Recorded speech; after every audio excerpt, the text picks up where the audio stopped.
¿Cómo estás? Te saluda tu amigo Mauricio Pérez. Soy escritor, periodista católico y locutor del programa de radio Semillas para la Vida. Me da mucho gusto estar contigo una vez más para seguir analizando el Evangelio de cada domingo aquí en tu programa Pasión por el Evangelio. Estamos ya en el tercer domingo de Cuaresma y es aquí donde cada uno de los ciclos litúrgicos comienza a tomar una vertiente diferente, a diferencia de los primeros dos domingos en que los evangelios son consistentes independientemente del ciclo litúrgico. Habíamos leído primeramente la perícopa de Jesús y sus tentaciones en el desierto, después habíamos leído la transfiguración y ya a partir del tercer domingo la temática de cada uno de los ciclos litúrgicos varía. En este ciclo litúrgico A, en el que nos enfocamos principalmente en el Evangelio según San Mateo, vamos a leer el Evangelio según San Juan. El Evangelio de Juan lo repartimos a través de los 3 años litúrgicos y sobre todo en tiempo de Cuaresma lo vemos de una manera muy recurrente, comenzando precisamente por este tercer domingo. El tema que hoy nos ocupa, Jesús y la Samaritana, es un tema que seguramente te sorprenderá porque tal vez la explicación que vamos a hacer, el análisis bíblico, nos va a llevar a tener conclusiones que quizás nunca antes habías escuchado. Y de ahí la importancia de este programa precisamente es presentarte una explicación del Evangelio como nunca antes la habías escuchado, para que tengas información completa, para que tengas información nueva y que todo esto también te anime a querer seguir estudiando la Santa Biblia porque hay mucha riqueza detrás de cada una de las palabras de la Escritura. Y bueno, es un tema largo el que hoy nos ocupa, es un tema interesante, es un tema incluso complejo, así que te propongo que entremos en materia, pero antes no puede faltar el comercial, por supuesto. Estamos en tiempo de Cuaresma, por favor. Te invito a que vayas a nuestro sitio semillasparalavida.org o a que vayas a Amazon y que leas cualquiera de los libros que he escrito, que precisamente en este tiempo de Cuaresma son muy útiles. Hay otros más que tengo escritos, por supuesto, y ahí los puedes encontrar, pero para este tiempo de Cuaresma te recomiendo mucho la lectura de este libro, Todo lo puedo en aquel que me conforta. Es un libro que contiene las meditaciones que escribí para un retiro espiritual. El tiempo de Cuaresma es tiempo de retiros espirituales, así que es una excelente lectura. Además el título pues es muy sugestivo, Todo lo puedo en aquel que me conforta.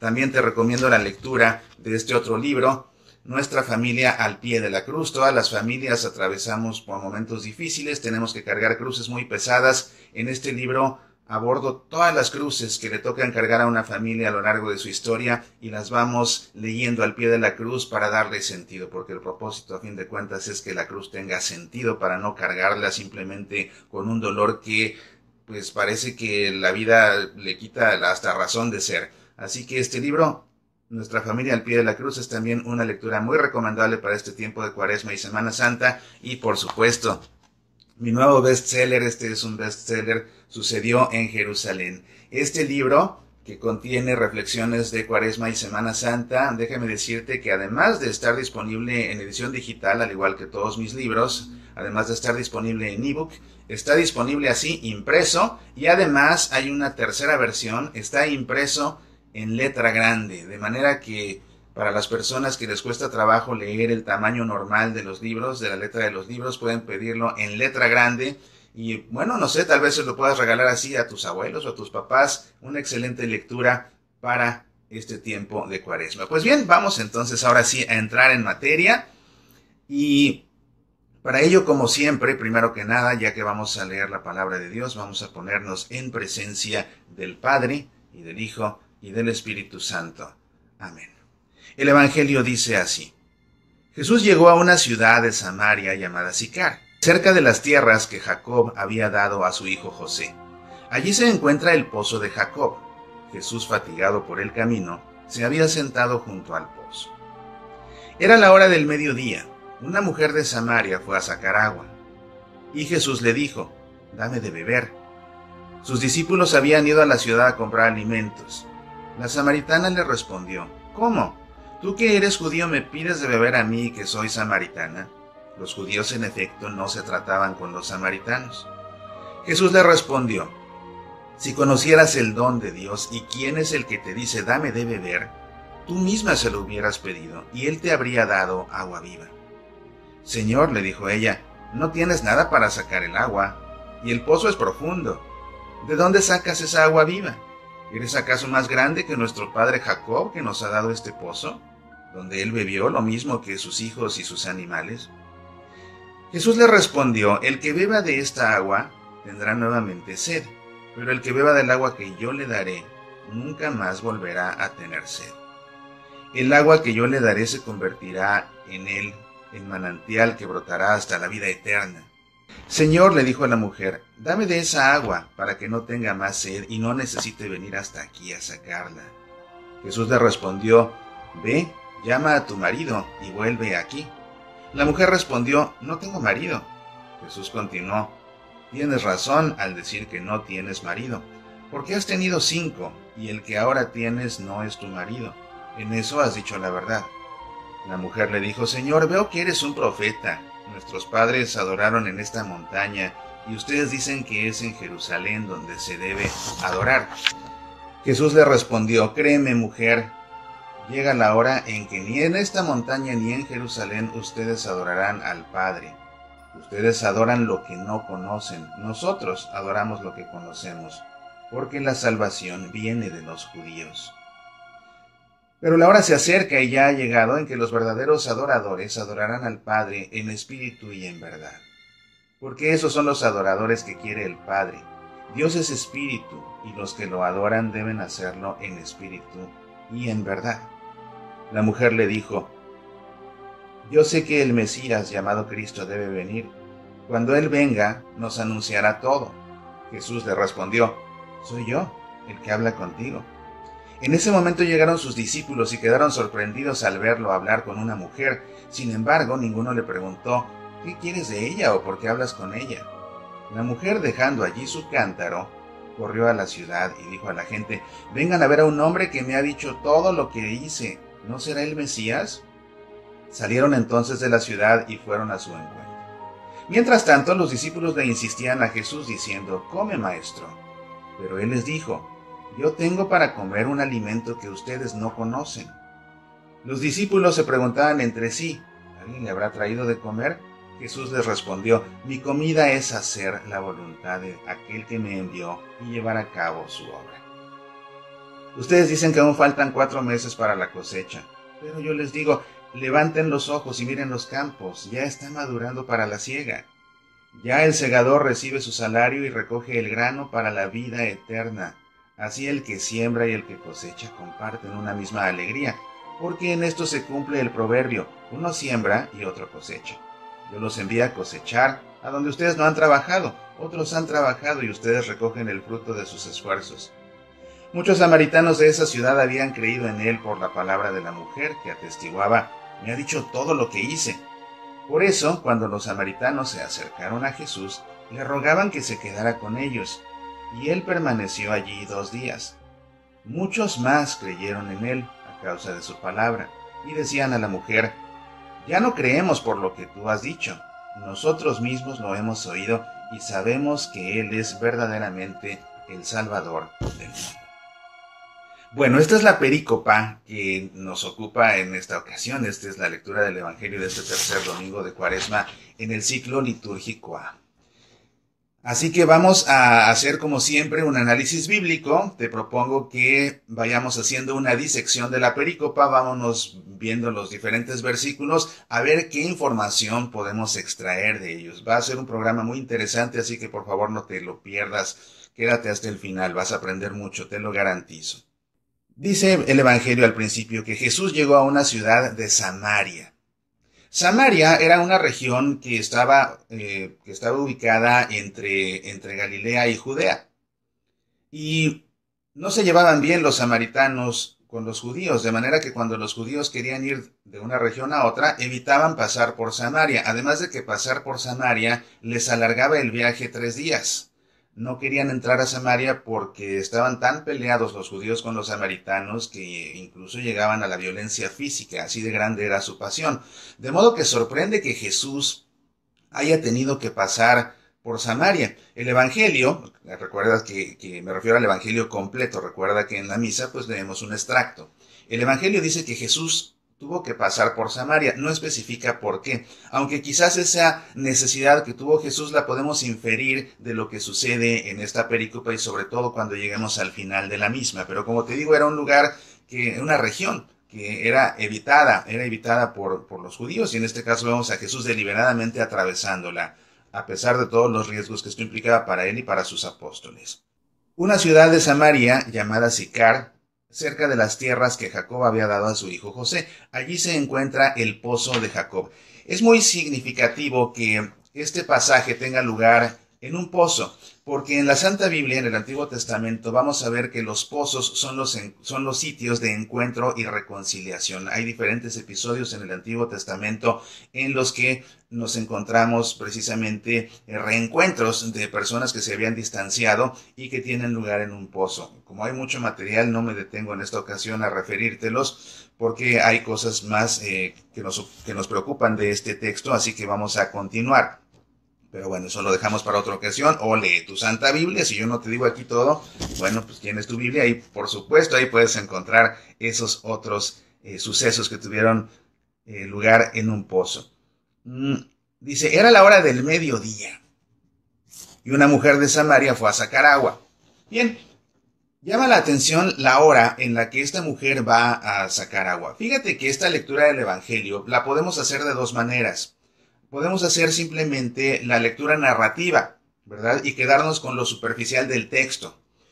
Y también podemos hacer una lectura simbólica para extraer la teología detrás. Y en este programa, por supuesto, que nos vamos a ocupar más de la lectura simbólica para sacar la teología que hay detrás de este texto. Aunque, por supuesto, no podemos dejar pasar la parte narrativa, porque es de esa narrativa de la que se aprovecha Juan para armar esta escena en la que hay muchísima teología de por medio.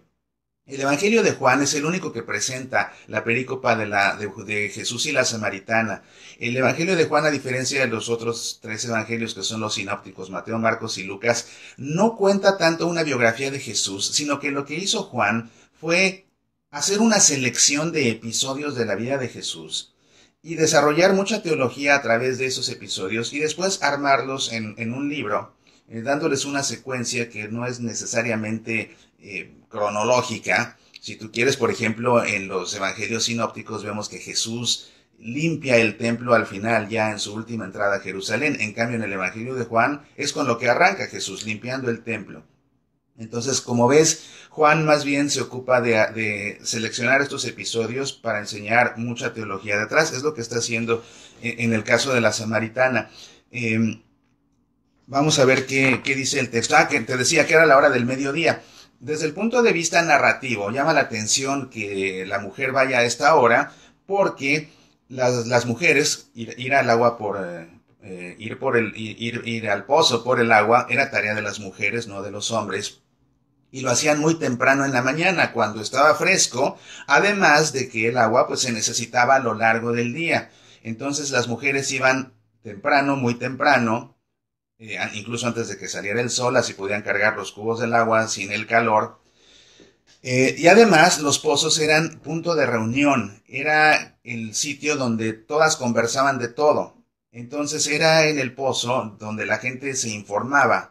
No había noticieros, entonces la gente iba al pozo, las mujeres iban al pozo y conversando en el pozo, era pues como el lavadero, ¿verdad? En aquellos edificios donde estaban los lavaderos arriba y ahí las señoras lavaban y mientras pues hablaban de todo lo que pasaba y no pasaba, pues era lo mismo que sucedía aquí en el pozo. Y entonces esta mujer, que desde el punto de vista narrativo, era una mujer que había tenido ya pues cinco hombres, ¿verdad? Y vivía con uno más que no era su marido, pues lógicamente que era una mujer que si iba a la hora de la mañana, cuando iban todas las demás mujeres, se le iban a comer viva. Entonces es una mujer que claramente va al pozo cuando sabe perfectamente que no va a haber nadie más, cuando ella sabe que va a estar a solas.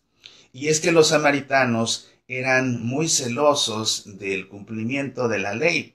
Es interesante porque, bueno, es una mujer samaritana. ¿Y quiénes eran los samaritanos? Los samaritanos, o podríamos decir incluso quiénes son los samaritanos, porque todavía existen. Los samaritanos son un grupo étnico-religioso Ellos vienen de 3 tribus, estaban formados por gente que venía de 3 tribus, de las 12 tribus de Israel. Una era la tribu de Efraín, otra era la tribu de Manasés y otra era la tribu de Leví, que era de donde venían sus sacerdotes. Recuerda que todos los sacerdotes de las 12 tribus de Israel venían de la tribu de Leví. Pues bien, de estas 3 tribus, un grupo de personas acaban convirtiéndose en los samaritanos. Los samaritanos, la palabra samaritano significa guardián, significa custodio. Lo que custodiaban los samaritanos era precisamente el cumplimiento de la ley. Ellos creían en Dios, por supuesto, veían en Moisés al máximo de los profetas. Ellos se habían separado de todo el pueblo de Dios. Incluso la región de Samaria se llama Samaria porque ahí vivían los samaritanos, que no al revés, porque puede ser que alguien piense que samaritano es el gentilicio de la región de Samaria. Es más bien al revés. El samaritano no se llama samaritano por vivir en Samaria, sino que más bien Samaria es la región donde habitan los samaritanos. Y eran bastantes. Incluso fíjate que cuando sucede este episodio en la vida de Jesús, que era la época del Imperio Romano que los tenía ahí ocupados, eso se puede considerar la época de oro de los samaritanos, que se contaban hasta en 1 millón, eran bastantes. Después fueron desapareciendo y puede ser que en gran medida hayan desaparecido porque muchos de ellos se fueron convirtiendo al cristianismo, pero a la fecha el grupo de los samaritanos pues ya se cuenta en menos de 1000. Hay aproximadamente unos 700 samaritanos que todavía quedan y todavía tienen sus prácticas religiosas tal como las tenían los samaritanos, que en un momento más hablaremos de ellas porque es un tema que precisamente surge aquí en esta perícopa. La cuestión con los samaritanos es que aparte de que ellos se separaron, entonces al separarse pues ya quedaron peleados del resto de los judíos, se comenzaron ellos a mezclar, a casar pues con personas paganas, con personas de otras, que venían de otras etnias, que incluso tenían otras creencias. Y al hacer eso comenzó a mezclarse entre esa estricta observancia de la ley que ellos tenían como guardianes de la ley.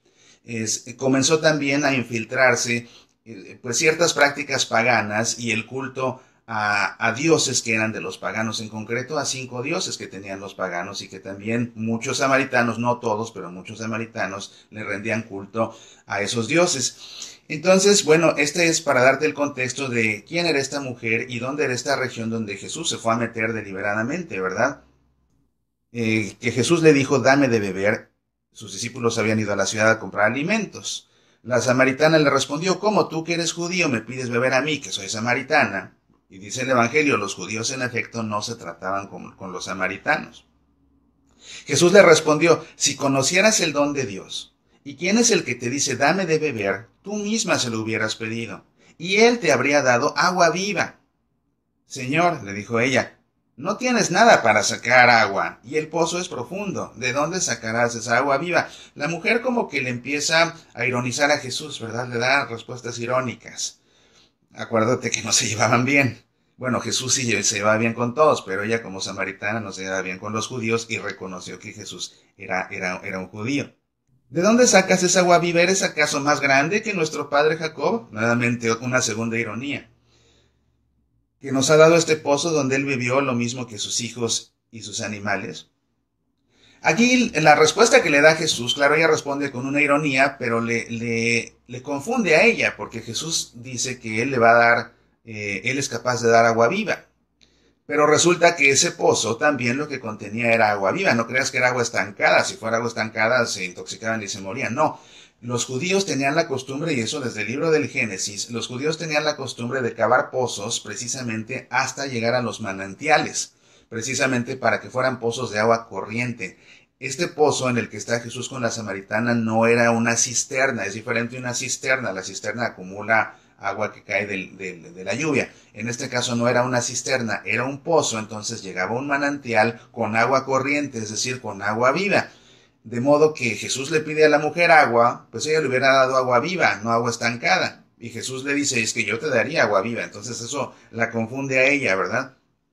Y Jesús le responde, el que beba de esta agua tendrá nuevamente sed, pero el que beba del agua que yo le daré, nunca más volverá a tener sed. O sea, si tú me das agua de tu pozo, aunque sea agua corriente, nos vamos a quedar con sed. En cambio, el agua que yo doy, quien la bebe ya no volverá a tener sed. Dice, el agua que yo le daré se convertirá en él en un manantial que brotará hasta la vida eterna.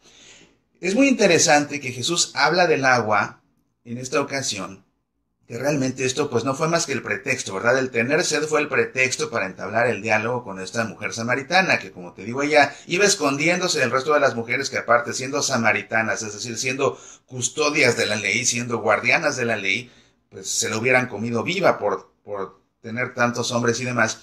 Entonces ella va y para su sorpresa se topa con un Jesús que la está esperando precisamente para hablar con ella y comienza, lo de la sed es el pretexto para hablar del agua.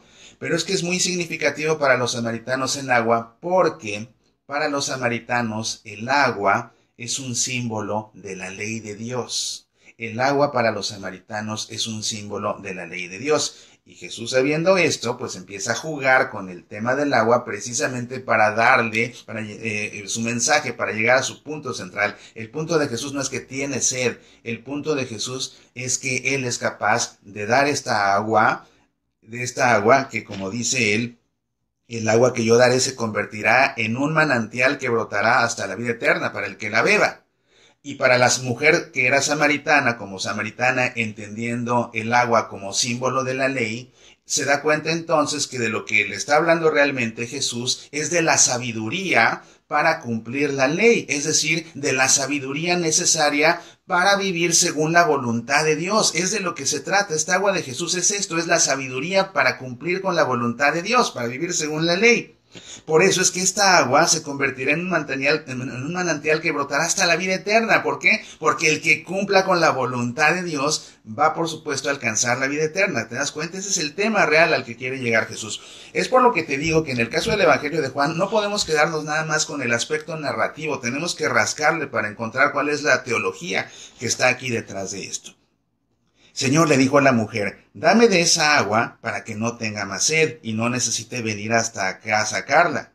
Jesús le respondió, ve, llama a tu marido y vuelve aquí.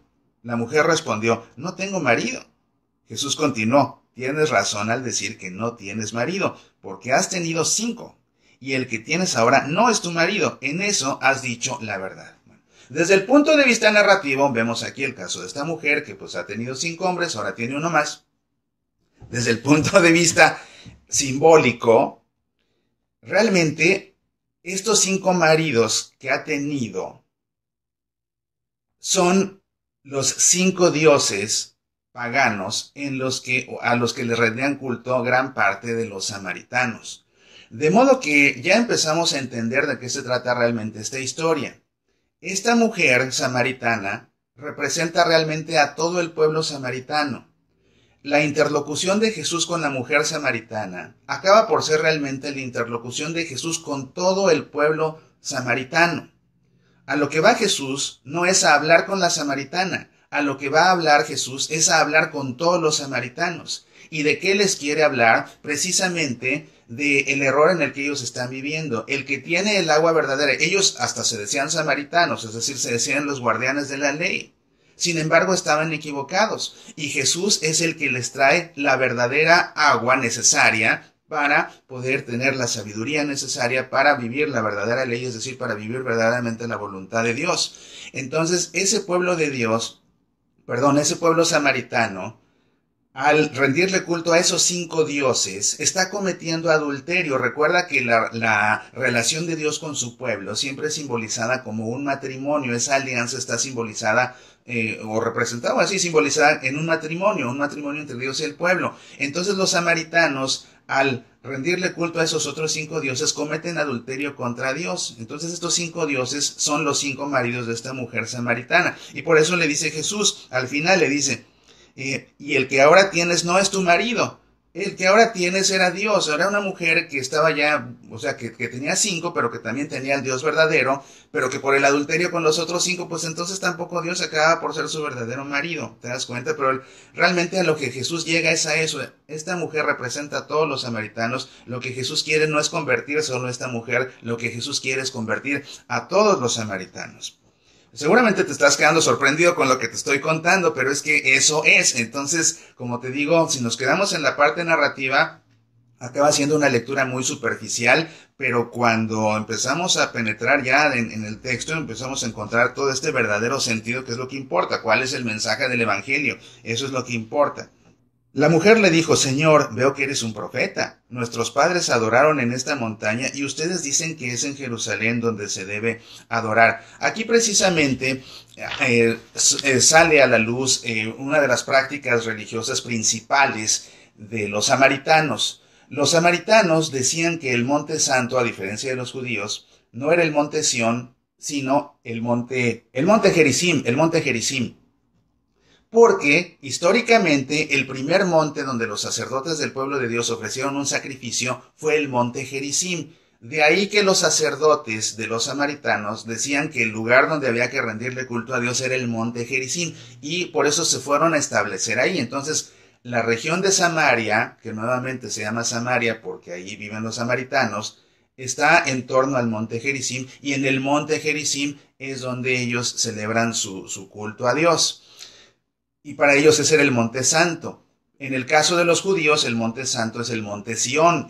Es en el monte Sión donde está erigida la ciudad de Jerusalén. Es ahí donde se encuentra el templo de Jerusalén, que tiene el Sancta Sanctorum, el santo de los santos, ese tabernáculo donde Dios estaba presente. De ahí que ese fuera el lugar santo. Pero para los samaritanos, como te digo, era el monte Gerizim. Por eso es que dice ella: nuestros padres adoraron en esta montaña donde estamos, y ustedes, los judíos, dicen que es en Jerusalén donde se debe adorar. Jesús le responde: créeme, mujer, llega la hora en que ni en esta montaña ni en Jerusalén ustedes adorarán al Padre. Ustedes adoran lo que no conocen. Nosotros adoramos lo que conocemos, porque la salvación viene de los judíos. Ya está Jesús definitivamente llegando al punto central. Ustedes están equivocados. Ustedes adoran lo que no conocen. Nosotros adoramos lo que sí conocemos. Es de nosotros, de los judíos, de donde viene la salvación. ¿Ves? Entonces, como te digo, el mensaje de Jesús no es para la mujer, es en realidad para todo el pueblo de los samaritanos. Pero la hora se acerca, y ya ha llegado, en que los verdaderos adoradores adorarán al Padre en espíritu y en verdad, porque esos son los adoradores que quiere el Padre. Dios es espíritu, y los que lo adoran deben hacerlo en espíritu y en verdad. La mujer le dijo: yo sé que el Mesías, llamado Cristo, debe venir. Cuando Él venga, nos anunciará todo. Jesús le respondió: soy yo, el que habla contigo. Esta respuesta de Jesús no se puede pasar por alto, porque Jesús dice: soy yo. Cuando leemos el texto en griego del Evangelio, la expresión que usa Jesús es ego eimi. Ego eimi significa yo soy. ¿Y yo soy es el nombre de quién? Es el nombre de Dios. Cuando en el Evangelio vemos que Jesús usa la expresión ego eimi, Jesús está diciendo soy yo, pero más bien está diciendo yo soy, usando ese nombre de Dios. Con esa fuerza le habla. Ella dice: yo sé que el Mesías, y le dice: yo soy, pero usando ese nombre santo de Dios. ¿Te das cuenta? En ese momento llegaron sus discípulos y quedaron sorprendidos al verlo hablar con una mujer. Jesús era un rabí, y pues como rabí él no hablaba con mujeres, ¿verdad? Sin embargo, ninguno le preguntó: ¿qué quieres de ella o por qué hablas con ella? La mujer, dejando allí su cántaro, corrió a la ciudad y dijo a la gente. Este es un detalle hermoso que no se puede pasar por alto tampoco. La mujer va corriendo a la ciudad, pero lo importante es que deja allí su cántaro. Deja allí su cántaro. No va con el cántaro. ¿A qué fue al pozo? Por agua. ¿Qué necesitaba para el agua? Su cántaro. Si va a la ciudad, ¿por qué no lleva de una vez el agua? Pues es a lo que iba, por agua. No. Ella deja el cántaro porque ya no lo necesita, porque ya no necesita el agua del pozo, porque ella sabe que el agua que necesita es el agua que da Jesús, esa agua que le va a dar la sabiduría para vivir según la voluntad de Dios. Y entonces va corriendo, ya deja el pozo, ya no necesita esa agua, va corriendo al pueblo y le dice a la gente: vengan a ver a un hombre que me ha dicho todo lo que hice. ¿No será el Mesías? Salieron entonces de la ciudad y fueron a su encuentro. Mientras tanto, los discípulos le insistían a Jesús diciendo: come, maestro. Pero él les dijo: yo tengo para comer un alimento que ustedes no conocen. Esta forma así misteriosa de hablar de Jesús, ¿no? Pero esta la vemos en el Evangelio de Juan sobre todo, como que les habla en clave. Primero a la mujer le dice: no, el agua que yo les daré, y la deja pensando. Y ahora los discípulos, ellos hablan de alimento y dicen: no, yo tengo una comida, yo tengo un alimento que ustedes no conocen. Así como que habla de una forma críptica, misteriosa, como para intrigarlos, como para dejarlos pensando, como para motivarlos a que le pregunten. Los discípulos se preguntaban entre sí: ¿alguien le habrá traído de comer? Y ellos se quedan en lo terreno, y Jesús les responde: mi comida es hacer la voluntad de aquel que me envió y llevar a cabo su obra. Como ves, aquí ya Jesús, con todas sus letras, habla precisamente de aquello que él le había hablado en símbolo a la mujer acerca del agua, que era el agua para los samaritanos, un símbolo de la ley. Esa agua viva que Jesús le ofrecía era la sabiduría. ¿Para qué? Para cumplir la ley, es decir, la sabiduría ¿para qué? Para cumplir la voluntad de Dios y así llegar a la vida eterna. Y ahora Jesús, con todas sus letras, dice: mi comida es hacer la voluntad de Dios. Entonces, aquí ya se cierra este binomio, ¿verdad? La comida va con bebida, la bebida va con comida. Él ofrece una bebida que es la sabiduría para hacer la voluntad de Dios. La comida de Jesús es hacer la voluntad de Dios. Vemos aquí entonces cómo un tema central en esta pericopa es precisamente cumplir la voluntad de Dios. ¿A qué va Jesús a Samaria? A invitar a los samaritanos a que hagan verdaderamente la voluntad de Dios. La verdadera, no la que ellos creen, sino la verdadera que Él conoce y que Él les va a compartir. Entonces aquí vemos que este es un tema importantísimo. Y bueno, Jesús después, ya para terminar esta pericopa, dice: cuando los samaritanos se acercaron a Jesús, le rogaban que se quedara con ellos, y Él permaneció allí 2 días. Muchos más, dice el Evangelio, muchos más samaritanos creyeron en Él a causa de su palabra, y decían a la mujer: ya no creemos por lo que tú has dicho, nosotros mismos lo hemos oído y sabemos que Él es verdaderamente el Salvador del mundo. Conclusión: Jesús logró su cometido. Jesús logró su cometido, la conversión de muchos samaritanos, ¿verdad? Aquí dice de muchos samaritanos. Entonces Jesús no fue a rescatar a esa mujer de su vida adúltera, no, Jesús fue realmente a rescatar a todos los samaritanos que estaban representados por esta mujer. Y bueno, pues ¿de qué habrá hablado Jesús con todos los samaritanos? Pues precisamente de eso, es que no crean en esos dioses, crean en el Dios verdadero. Es que la verdadera voluntad de Dios es esta, olvídense de que este es el monte, en fin, todo eso. Entonces, ¿de qué manera queda representado todo eso, toda esa conversación que Jesús sostuvo con todos estos samaritanos a lo largo de 2 días? Pues de una manera muy astuta, todo esto queda representado por este diálogo que Jesús tuvo con la samaritana. Ahora, si esta mujer representa a todos los samaritanos, y si esos 5 maridos representan a esos 5 dioses, ¿no será entonces que este episodio no es un episodio auténtico, sino que más bien es una composición literaria para representar todo ese diálogo de Jesús con los samaritanos a lo largo de esos 2 días, y que entonces el evento en realidad no sucedió? ¿No será que más bien fue una composición literaria? Pues no, en efecto, este episodio sucedió y esta mujer existe, esta mujer samaritana existió. Y has de saber, y si tuvo este encuentro con Jesús, simplemente el evangelista pues desarrolla toda la teología de todo lo que sucede ahí a través de esta escena. Es un trabajo muy elaborado realmente llegar a esto, el que habrá hecho el evangelista. Pero esta mujer, como te digo, existió, esta samaritana existió, y de hecho tiene nombre, se llama Fotina, y de hecho es santa, Santa Fotina, y su fiesta se celebra el 6 de mayo.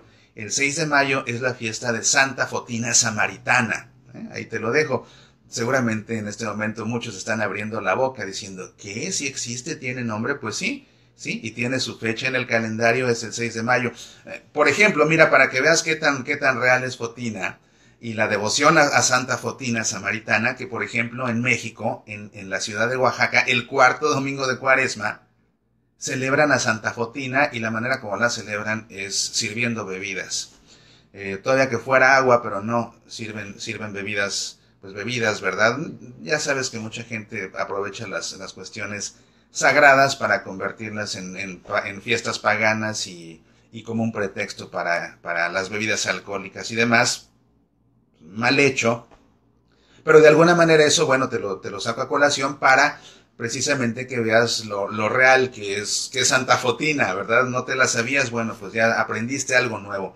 aprendiste algo nuevo en este programa y espero que hayas aprendido mucho porque realmente todo esto es muy novedoso y te digo que sobre todo si lees la lectura simplemente desde un punto de vista narrativo, pues toda la teología que hemos extraído en esta ocasión seguramente que te deja sorprendido. Entonces, el mensaje central para nosotros, lógicamente, bueno, eso dice el Evangelio, pero ¿qué nos dice a nosotros y en este tiempo de Cuaresma además? Bueno, es muy claro, ese diálogo que Jesús sostiene con la samaritana lo sostiene con nosotros. Lo sostiene contigo, lo sostiene conmigo en primera persona. Una manera fundamental de leer el Evangelio, no fundamentalista, ¿verdad? Que significa leer todo al pie de la letra, sino me refiero a una manera fundamental, una manera importante de leer la Biblia, perdón, es colocarte tú en el papel, en el sitio del interlocutor de Jesús. Siempre. Ponte en el Evangelio, en el sitio del interlocutor de Jesús y vas a ver que Jesús te está hablando a ti en primera persona. Entonces, bueno, entendiendo esto, no sé, tal vez hay alguien que sí, que en efecto vive en adulterio y le venga, pero como anillo al dedo lo que Jesús está diciendo, ¿verdad? Le caiga como un hacha filosa así, pues es que deja tu adulterio de lado. Eso sería lo más obvio. Pero entendiendo que este adulterio, entendiendo que estos 5 maridos son esos 5 dioses paganos, pues, ¿qué nos está diciendo Jesús? ¿Qué te está diciendo Jesús a ti? ¿Cuáles son tus dioses que no te permiten estar casado con el Dios verdadero? ¿Qué estás idolatrando que te aleja del Dios verdadero? Que te aparta del Dios verdadero, que te distrae de Él, incluso que te hace pecar. ¿Cuáles son esos dioses? Pues esos dioses tú los conoces y cuidado, porque no creas que aunque nadie sepa más que tú, Jesús sí que lo sabe, así como se supo los de la samaritana. Jesús lo sabe. Ahora, ¿Jesús viene a castigarte por eso? No. Jesús viene a salvarte de eso. Jesús lo que viene es precisamente a traerte agua. Y fíjate cómo Jesús no es complaciente con la samaritana. No es complaciente con ella. No le dice, vengo a decirles que Dios los ama así como son. Vengo a decirles que crean en lo que quieran. Dios los ama. Tú sigue viviendo con todos los que quieras. Dios te ama. No. Ese no es el Jesús auténtico. Ese no es el Jesús del Evangelio. Jesús viene a ofrecerle el agua viva, así como te la ofrece a ti. Tú sabes cuáles son tus dioses, tus ídolos que te separan de Dios, que te hacen pecar incluso. Y aunque nadie más los conozca más que tú, Jesús sí que se lo sabe, pero no viene aquí a sojuzgarte, viene aquí a ofrecerte de esa agua viva. Lo que tienes que hacer es dejar de lado tu cántaro y dejar de beber de agua de ese pozo y mejor bebe del agua de Jesús. Es decir, conviértete. El tiempo de Cuaresma es tiempo de conversión. Ese es el mensaje ya a nivel personal para cada uno de nosotros. A esta emisión, alguien aquí me dice, el 6 de mayo es mi cumpleaños y no sabía que se celebra la Santa de este día. Bueno, pues como ves, como te digo, es lo bonito de este programa, Pasión por el Evangelio, creo yo, que siempre hay algo nuevo, ¿verdad? Yo creo que un buen slogan para el programa sería pasión por el Evangelio como nunca antes alguien te lo había explicado. Claro, a no ser, por supuesto, que hayas estudiado una licenciatura en Sagrada Escritura, que hayas estudiado en Roma. Claro, ahí se aprende todo esto, pero la mayoría de las personas no han hecho ese tipo de estudios, entonces de ahí que quiera yo tener este programa y estos momentos de encuentro con ustedes para compartir todo esto y que así de una manera amena, de una manera gratuita, todo el mundo aprenda más y más y más de la palabra de Dios. Y estarás de acuerdo conmigo en que mientras uno más aprende, le da a uno más hambre de saber más, hambre de leer más. Y ese es el objetivo final de este programa, que te quedes con ganas de tomar tu Santa Biblia y seguir leyendo. Así que, bueno, pues a propósito de seguir leyendo más y más y más, pues bueno, aquí están estos 3 libros nuevamente. Sucedió en Jerusalén, Nuestra familia al pie de la cruz, Todo lo puedo en aquel que me conforta. Como ves, pues son libros que a fin de cuentas todos tienen su punto de partida en la palabra de Dios que está en la Escritura, así que te los recomiendo mucho, ya sabes, a través de nuestro sitio semillasparalavida.org o en Amazon en edición impresa o también en edición digital para Kindle. Bueno, queridos amigos, vamos a llegar así al final del programa y por qué no, como siempre hacemos, recogemos todo lo que hemos aprendido y lo recogemos en nuestro interior y dejamos que de nuestro corazón brote una oración al Señor. Así te invito, como siempre, a que por un momento cierres tus ojos, pongas tu mano en tu corazón y hágase eco en tu interior a estas palabras. Tú, Señor, eres fuente de agua viva. Cuando estamos perdidos, tú sales a nuestro encuentro. Cuando estamos cansados, tú nos llevas al pozo de tu Eucaristía. Cuando estamos desilusionados, tú nos llevas al pozo de tu alegría. Cuando nos perdemos en nuestros pecados, tú nos conduces a tu perdón. Cuando nos fijamos en lo exterior, tú nos indicas el camino hacia el corazón. Cuando nos alejamos de Dios, tú nos hablas con tu presencia. Cuando nos sentimos débiles y muertos, tú nos das vida con tu Espíritu Santo. Cuando aparecen arrugas en nuestras almas, tú les das vida con tu amor. Tú, Señor, eres fuente de agua viva. Amén. En el nombre del Padre, y del Hijo, y del Espíritu Santo. Amén. Recuerda que tenemos una cita la próxima semana para seguir aprendiendo juntos acerca del Evangelio. Mientras tanto, te deseo que Dios te colme de bendiciones y te invito a que en este día sonrías a todas las personas con quienes te cruces y a través de tu sonrisa las hagas sentir la ternura de Dios. Nos vemos aquí la próxima semana. Apasionate por nuestra fe.